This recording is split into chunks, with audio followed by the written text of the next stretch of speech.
الحمدللہ آج کے اس پروگرام کا عنوان ہے ڈالر کا ڈاکہ اور اس کا حل، 14واں حصہ۔ اعوذ باللہ من الشیطان الرجیم، بسم اللہ الرحمن الرحیم۔ الحمدللہ لاہور شہر میں آج بروز جمعرات 17 رجب 1444 ہجری اور 9 فروری 2023 عیسوی کا دن ہے۔ ڈالر کے ڈاکے کے عنوان پر یہ جو پروگرام چل رہے ہیں ان میں اسی تسلسل میں آپ یہ دیکھیں کہ آج انٹرنیٹ کا زمانہ ہے، تو آپ اگر گوگل پہ کسی بھی طرح سے کوئی کتاب خرید کے سرچ کریں، دیکھیں، پڑھیں، تو امریکی حکومت کا آج بھی ایک قانون موجود ہے۔ وہ یہ ہے کہ جی اگر امریکہ کے علاوہ دنیا کے دیگر کسی ملک میں کوئی بھی ایک شخص دوسرے شخص کو امریکی ڈالر کی صورت میں رشوت دے تو امریکی حکومت اپنے لاؤ لشکر سمیت، اسلحے سمیت، اپنے علم و ٹیکنالوجی ہتھیاروں سمیت آئے گی، مداخلت کر سکتی ہے، اسے مداخلت کا جواز اور حق حاصل ہے، یہ ان کا قانون ہے۔ اور وہ دوسرے ملک میں گھس کر کے بھی اس رشوت لینے اور دینے والے کو گرفتار کر سکتے ہیں، سزا دے سکتے ہیں۔ یہ ہے امریکی حکومت کا وہ قانون جس سے وہ اپنے آپ کو بڑا پاک، صاف ستھرا، فیئر اور انسانی حقوق کا چیمپئن بنا کر کے پیش کرتے ہیں۔ اب ان کے اسی قانون کو آپ اگر پکڑ لیں اور دوسرے زاویے سے دیکھیں تو بات یہ ہے کہ اگر کسی امریکہ کے علاوہ غیر ملک میں، کسی بھی دوسرے ملک میں ایک شخص دوسرے کو ڈالر کی صورت میں رشوت دے تو امریکی حکومت اسے سزا دینے کی مجاز ہے، یہ ان کا قانون ہے۔ کیوں؟ کیونکہ یہ رشوت ظلم ہے، فساد ہے، خرابی ہے، گناہ ہے، اور دراصل انسانی حقوق کی بھی خلاف ورزی ہے کہ جہاں پہ بھی رشوت دی جائے گی اس کا مطلب ہے کہ وہاں پہ کچھ تو گڑبڑ ضرور ہے۔ اچھا، اب انہی کے اس قانون کو آپ دوسرے زاویے سے دیکھیں کہ اگر دوسرے ملک میں امریکی ڈالر کی رشوت قابل سزا ہے، جو کہ گناہ ہے، جو کہ ظلم ہے، جو کہ فساد ہے، تو اسی کو آپ یہ دیکھیں کہ دنیا بھر کے جو دیگر ممالک ہیں ان میں ڈالر کے نام پہ یہ جو گناہ، یہ جو فساد، یہ جو ظلم اور یہ جو انسانی حقوق کی خلاف ورزی ڈالر اور فاریکس کی پیرٹی کے نام پہ جاری ہے، تو کیا یہ قابل سزا نہیں ہے؟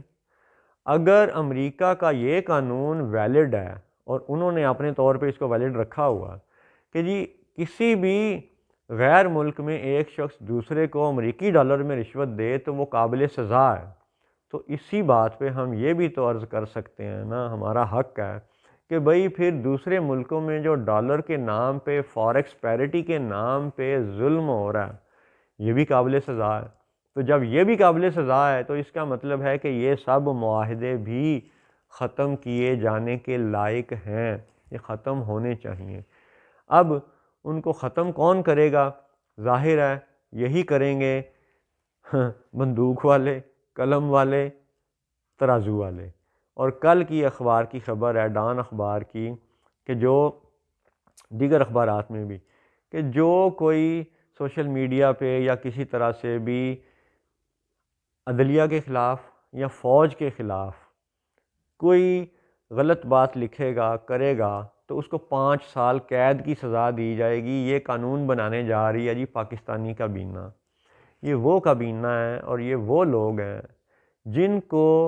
اغیار کی طرف سے، نجدیوں کی طرف سے، دیگر لوگوں کی طرف سے، خصوصاً فرانس جیسے، ڈنمارک جیسے، ہالینڈ جیسے چند خبیث کافروں کی طرف سے رسول اللہ صلی اللہ علیہ وآلہ وسلم کی بے ادبی، توہین، گستاخی وہ نظر نہیں آتی۔ یعنی کوئی شخص اٹھے اور رسول اللہ کو جو مرضی کہہ دے، یہ حکمران خاموش ہیں، اور اگر ان عدالتوں یا فوج کے خلاف کوئی بات کہہ دیں تو 5 سال قید کی سزا کا قانون بنانے کی تجویز دے دی گئی ہے کابینہ میں۔ یہ ہے وہ بات کہ جیسے برطانیہ نے ساری دنیا پہ ڈاکہ ڈالا سب سے بڑا وہ ڈاکو تھا اور وہ ڈاکو ہے، اور اس ڈاکو کو اگر ڈاکو کہیں تو کہا جاتا ہے کہ جی آپ ہیٹ سپیچ کر رہے ہیں، آپ جی نفرت پھیلا رہے ہیں، آپ جی نفرت انگیز تقریر کر رہے ہیں، لہٰذا ہیٹ سپیچ کرائم کے تحت آپ کو گرفتار کیا جاتا ہے۔ تو بھئی اگر ڈاکو کو ڈاکو نہ کہیں تو پھر اور کیا کہیں؟ دوسری بات کہ ہمارے ان حکمرانوں میں سے فرانس کے صدر کا کفر کھل کے ثابت ہو چکا، ٹھیک ہے، دیگر بھی چند لوگوں کا کفر کھل کے ثابت ہو چکا کہ وہ حربی کافر ہیں، بدتمیز ہیں، بے ادب ہیں، گستاخ ہیں اور واجب القتل ہیں۔ اور ان واجب القتل کافروں، حربی کافروں، بدتمیزوں، بد تہذیبوں، گستاخوں کے ساتھ محمد بن سلمان نے بھی جفیاں ڈالیں، شہباز شریف نے بھی جفیاں ڈالیں، ترکی والوں نے بھی ڈالیں، اور بدنام کون ہوا؟ دین اسلام۔ بدنام کون ہوا؟ ایک عام مسلمان، ہاں، یعنی کرے کوئی اور بھرے کوئی۔ کیا ضرورت تھی ان کافروں سے چندہ لینے کی؟ کیا ضرورت تھی ایم بی ایس کو کہ میکرون جیسے خبیث کافر کو اپنے سعودی عرب میں بلا کر کے اس سے جفیاں ڈال کے اس سے طعام یعنی کھانا بھی اکٹھا کھایا گیا، دعوت بھی کی گئی، معاہدے بھی سائن کیے گئے؟ تو ایسے سب معاہدے جو ظالموں، جابروں، کافروں، ڈاکوؤں کے ساتھ کیے جائیں وہ ختم کرنے کے لائق ہوتے ہیں، وہ کینسل اور منسوخی کے لائق ہوتے ہیں۔ اسی پہ آج کے پروگرام کا مختصر خلاصہ یہ عرض ہے کہ اگر امریکی حکومت کا یہ قانون ہے کہ دوسرے ملک میں ڈالر کے نام پہ کی جانے والی، لی جانے والی رشوت یہ گناہ ہے اور قابل سزا ہے، تو پھر جو دوسرے ملکوں میں ڈالر کے نام پہ یہ ڈاکہ ڈالا جا رہا ہے کہ ایک ملک کا ایک سال کا جو فاریکس کی پیرٹی کے نام پہ ڈاکہ ہے وہ یہ 12,000 ارب روپے کی مثال پچھلے پروگرام میں آپ کو بتائی گئی، اور جو اندر کا ڈاکہ ہے وہ 83,400 ارب روپے کی مثال بتائی گئی۔ اب آپ اس کو یوں سمجھیں کہ 83,000 اور 12,000، 83 میں 10 جمع کیے 93، 2 اور ڈالے تو 95، 95,000 ارب روپے کا ڈاکہ ایک ملک کا ایک سال کا ڈاکہ ہے۔ اب اگر آپ اس کو یوں سوچیں کہ اگر انصاف دنیا میں ہو اور ایک ڈالر ایک روپے کے برابر جیسا پہلے تھا ویسا آج ہو، تو غور کرو کہ جتنا انہوں نے ہمیں قرضہ دیا وہ تو لیٹ سے 100 ارب ڈالر ہے، 100 ارب ڈالر۔ اب اس کے مقابلے میں ہم سے یہ ایک سال میں کتنا فالتو لے گئے، غور کرو، 95,000 ارب ڈالر۔ ایک طرف ہے 100 ارب ڈالر، اور فالتو کتنا چلا گیا ایک سال میں، لٹ گیا کتنا؟ 95,000 ارب ڈالر۔ اب اسی اماؤنٹ کو آپ یہ سوچیں کہ یہ جو ہمارے حکمران، یہ جو بھی خواہ وہ بیوروکریٹ ہیں، جج ہیں، فوجی ہیں، قانون دان، سیاستدان، یعنی یوں سمجھ لیں کہ پاکستان کی قسمت سے کھیلنے والے یہ لوگ 300-400 سے زیادہ نہیں ہیں، 500 لگا لیں، 1,000 بندہ لگا لیں جو پاکستان کی تقدیر کا فیصلہ کرنے والا ہے۔ ویسے 1,000 نہیں ہے، پاکستان کی تقدیر کا فیصلہ کرنے والے اس وقت 100 بندے ہیں، صرف 100 بندے ہیں، ٹھیک ہے۔ یہ غیروں کے تلوے چاٹ کے جتنا مال یہ اپنی ساری زندگی میں جہنم کی آگ کی صورت میں جمع کرتے ہیں اس سے کہیں زیادہ تو یہ حلال کما سکتے ہیں۔ خود سوچیں کہ اگر ہمارے حکمران، سب حکمران، ایک ڈالر کو ایک روپے کے برابر کرنے کی کوشش بھی کریں، جو کہ ممکن ہے، اس کی مزید آپ کو دلائل پیش کیے جائیں گے، تو جب ایک ڈالر ایک روپے کے برابر ہے تو پھر آپ غور کریں کہ ہم نے ان کو کتنی زیادہ فالتو رقم دھوکے میں دے دی ہوئی ہے، یعنی وہ ہمارے قرض دار ہیں، ہم نے ان سے رقم واپس لینی ہے، ان کو دینی نہیں ہے۔ انہوں نے تو اب تک ہمیں توڑ توڑ کے قسطوں میں دیا 100 ارب ڈالر، اور ہم سے ایک سال میں ایک ملک سے لے گئے 95,000 ارب ڈالر چھین کے۔ تو کیا یہ ڈاکہ نہیں؟ کیا یہ ظلم نہیں؟ کیا اس سب فساد کے معاہدے کو ختم کرنا لازم نہیں؟ کیا جو فالتو رقم دی ہوئی ہے اس کا کلیم کرنا لازم نہیں؟ اے حکمرانوں، تلوار والو، ترازو والو، قلم والو، بندوق والو، سب جو رقم اس ڈاکو نے، امریکہ نے، برطانیہ نے فالتو ہم سے چھینی ہے وہ واپس مانگو۔ ہاں آپ یہ کہہ سکتے ہیں کہ جی وہ نہیں دیں گے، وہ اپنی لڑائی لڑیں گے، تو بھائی وہ جب اپنی لڑائی لڑ رہے ہیں تو پھر ہم اپنی لڑائی کیوں نہ لڑیں؟ ہم بھی تو اپنا مقدمہ تو پیش کریں نا، کہ بھائی اگر $1 1 کے برابر ہوتا تو آج ہمیں یہ 83,400 ارب فالتو ڈاکہ نہ پڑتا، اور یہ امپورٹ ایکسپورٹ کے نام پہ 12,000 ارب روپے کا فالتو ڈاکہ نہ پڑتا۔ یعنی اگر یہ پیرٹی برابر کر دی جائے جیسی کہ آج سے 70 سال پہلے تھی تو آج بھی وہی کی جائے، تو یہی ہمارے حکمرانوں کا مطالبہ ہونا چاہیے۔ ایک اور بات کہ IMF کی ویب سائٹ پہ آپ ابھی چلے جائیں، دیکھیں IMF.org کر کے لکھیں، وہاں پہ IMF کے بنیادی مقاصد میں سے ایک نقطہ یہ لکھا ہوا ہے کہ جی کرنسی ڈی ویلیویشن کو رکوانا IMF کا بنیادی ایجنڈا ہے، مقصد ہے۔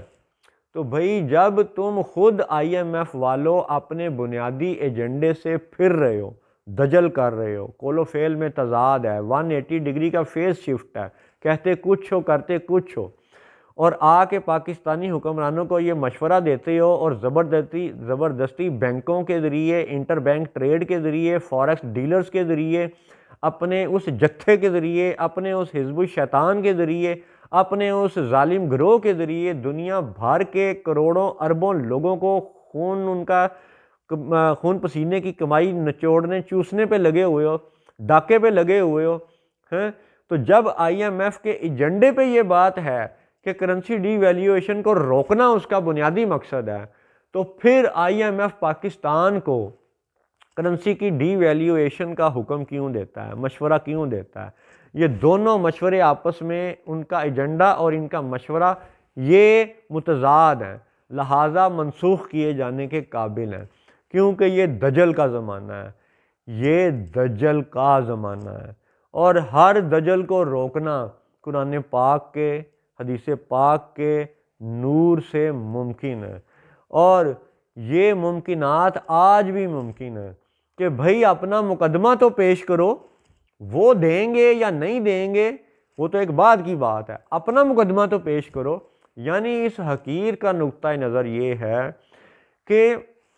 3 مثالیں آپ کے سامنے رکھتے ہیں۔ بابا خادم حسین رضوی صاحب نے کہا کہ جی ان کا قرضہ واپس کرنے سے انکار کر دیا جائے، اس کی ایک الگ بحث ہے، ٹھیک ہے، وہ خادم حسین رضوی صاحب نے جو کہا، عام پبلک میں سے بہت سے لوگ یہ سمجھتے ہیں کہ نہیں جی جو قرضہ دیا ہو وہ واپس دے دینا چاہیے۔ پھر ایک اور عمران نظر حسین صاحب ہیں ٹرینیداد جزیرے کے، انہوں نے یہ مشورہ دیا کہ بھائی IMF یا ورلڈ بینک سے یہ کہا جائے کہ ہم تمہارا اصل زر واپس دے دیں گے لیکن سود نہیں دیں گے، اور جو اصل زر بھی دیں گے وہ قسطوں میں دیں گے، یہ ان کا مشورہ تھا۔ اب یہ 2 مشورے ہو گئے، خادم حسین رضوی صاحب کا مشورہ یہ ایک تفصیلی بحث چاہتا ہے، ٹھیک ہے۔ عمران نظر حسین صاحب نے اپنی انگریزی کی تقریروں میں اپنے نقطے کی وضاحت بہت اچھی طرح سے کر دی ہوئی ہے۔ اب یہ چھوٹا سا حقیر، یہ اس کا مشورہ، مخلصانہ مشورہ اپنے حکمرانوں سے یہ ہے کہ بھائی جتنا ہم تھوڑا بہت ان کے حکم مان کے تو دنیاوی مال کو اکٹھا کرنے میں لگے ہوئے ہیں، اگر ہم واقعی اسلام سے، اپنے دین سے، اپنی قوم سے، حضور کی امت سے مخلص ہو جائیں، قرآن پاک کو واقعی لاگو کر دیں، تو یقین کریں کہ ہم اس سے 2 گنا نہیں، 5 گنا نہیں، 10 گنا نہیں، 20 گنا نہیں، 50 گنا نہیں، 100 گنا زیادہ کما سکتے ہیں۔ یعنی آج کے زمانے میں اگر ایک سپاہی اگر 25-30 ہزار روپے کما رہا ہے، 40-50 ہزار روپے کما رہا ہے، تو یقین کریں آج کے اگر اس ڈاکے کو روک لیا جائے، اندرونی ڈاکہ 83,000 ارب روپے کا، بیرونی ڈاکہ 12,000 ارب روپے کا، تو ملا کر کے 95,000 ارب روپے کا ڈاکہ اگر ڈالر اور پیرٹی یورو کی روپے کی برابر ہو تو آپ سمجھیں کہ 95,000 ارب ڈالر تو ہم ایک سال میں ادا کر چکے ہیں. تو وہی اگر واپس لیا جائے، ٹھیک ہے، اور پیرٹی برابر کر دی جائے تو ہمارا ہر سپاہی امیر ہو جائے، ہمارا ہر سپاہی، ہر فوجی امیر ہو جائے، ہر بیوروکریٹ حلال کی کمائی سے امیر ہو جائے، ہر ہمارے ملک کا شہری وہ جناب امیر ہو جائے، اور پھر وہ کیفیت آ جائے کہ زکوٰۃ دینے والا ہوگا اور لینے والا کوئی نہیں ہوگا. تو اس حقیر کا مشورہ یہ ہے کہ اپنا حق ان سے مانگو جو انسانی حقوق کی بات کرتے ہیں، اور ہم انسان ہیں، ہمارا یہ حق ہے کہ اس فوریکس کے نام پر جو ڈاکہ جاری ہے اس کو ختم کیا جائے، اور پچھلے 100 سال میں 100 سے زیادہ ملکوں سے جو فالتو اضافی رقم لی گئی ہے وہ واپس دی جائے. ڈالر کے ڈاکے کے مزید حقائق انشاءاللہ اگلے پروگرام میں پیش کیے جائیں گے. آج کے پروگرام میں اس بات کو پھر سے یاد دہانی کے انداز میں اپنے بندوق والوں کو عرض کرتا چلوں کہ غزوہ بدر کے حقائق یہ حقیر آپ کو بتانا چاہتا ہے اور تفصیلی بتانا چاہتا ہے. اللہ نے موقع دیا تو جب آپ غزوہ بدر کو سمجھ جائیں گے تو ڈالر کے اس ڈاکے کو روکنے کے بھی قابل ہو جائیں گے. اور یقین کریں حل آج بھی ممکن ہے. آپ کے پاس فوج والوں، آپ کے پاس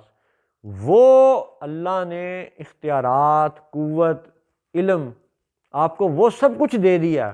کہ آپ اپنے گروہ کے اندر میں سے صرف چند منافقوں کی گردن پکڑ لیں، بس چند منافقوں کی، باقی ہماری ساری فوج کمال کر سکتی ہے، کمال کر سکتی ہے. اور اس کمال کے لیے اللہ نے چاہا تو غزوہ بدر کے کمالات ضرور آپ کو انشاءاللہ پیش کیے جائیں گے. السلام علیکم ورحمۃ اللہ وبرکاتہ.